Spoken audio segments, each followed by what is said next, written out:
বুধবার ভোরে ইরানের সাউথ পার্স গ্যাস ফিল্ডের একটি পেট্রোকেমিক্যাল কমপ্লেক্সে বিমান হামলা চালায় ইসরায়েল।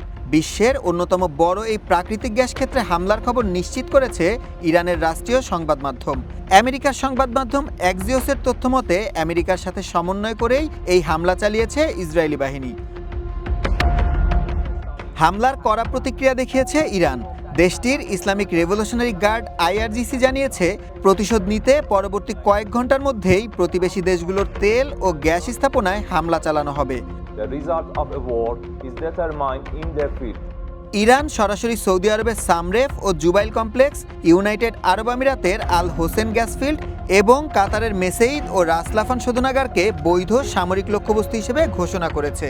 এসব এলাকায় কর্মরত শ্রমিক ও সাধারণ মানুষকে অবিলম্বে নিরাপদ দূরত্বে সরে যাওয়ার নির্দেশ দিয়েছে তেহরান।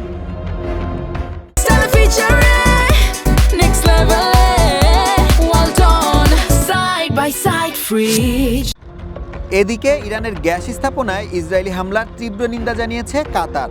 দেশটির পররাষ্ট্র মন্ত্রণালয়ের মুখপাত্র মাজেদ আল আনসারি এক বিবৃতিতে এই হামলাকে বিপজ্জনক ও দায়িত্বহীন বলে আখ্যা দিয়েছেন। তিনি পরিষ্কার জানিয়েছেন, জ্বালানি অবকাঠামোকে লক্ষ্যবস্তু করা বিশ্ব জ্বালানি নিরাপত্তার জন্য এক হুমকি।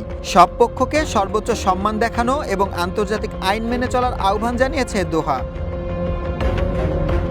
জ্বালানি স্থাপনা ঘিরে এই পাল্টাপাল্টি হামলা বিশ্ববাজারে তেলের দাম ও সরবরাহ নিয়ে বড় ধরনের অস্থিরতার আশঙ্কা করছেন বিশ্লেষকরা। সুলাইমান সবুজ, ওয়ান ইন্টারন্যাশনাল ডেস্ক।